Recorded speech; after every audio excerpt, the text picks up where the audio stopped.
Today I decided to visit a friend at whom I forgot my camera. He has a pretty cat, and as we were talking, she jumped to the window when she saw a pigeon. She became alert, focused, and wanted to catch the bird. As the pigeon flew away, she looked out the window, and I suddenly wondered, what does she see?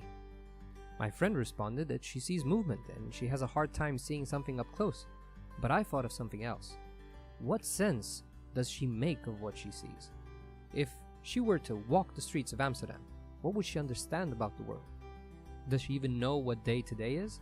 What important decisions are being made right now? It's not like it's obvious. The streets are packed with a lot of entertainment, good food, shopping choices.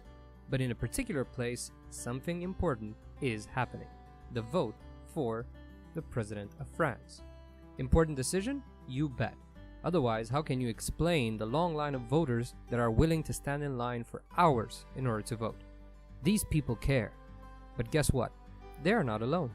Other people care as well. A group of Dutch and internationals gathered to protest and encourage French voters to vote in favor of the EU. They had France and EU flags, boards and signs, as well as a few words coming from the heart. Here is the story of one of the people supporting France in the EU, an Italian living in Amsterdam. So I'm Italian. I live in Amsterdam since 4 years, in Holland since 8 years. I come from a small village in north of Italy, where actually a lot of Dutch, German and French tourists invade every summer to enjoy some sun.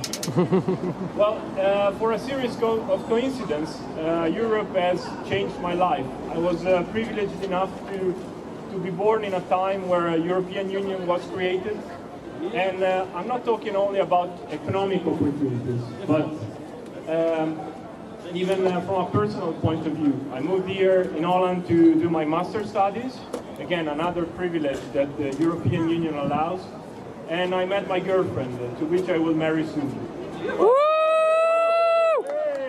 It sounds very cliché, but this freedom is accessible for everyone in the European Union, not just rich people, not just the people in Brussels. That's something that everyone can enjoy.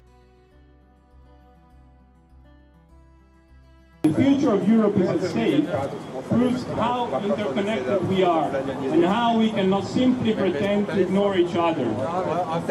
We shouldn't think that this is because of the EU, the Euro or Brussels. We are interconnected because we share the same territory, the same values, and our cultures are interconnected. I would like to end by quoting his closing remark. It is much easier to break and destroy than it is to build and create. The European Union is still a choice.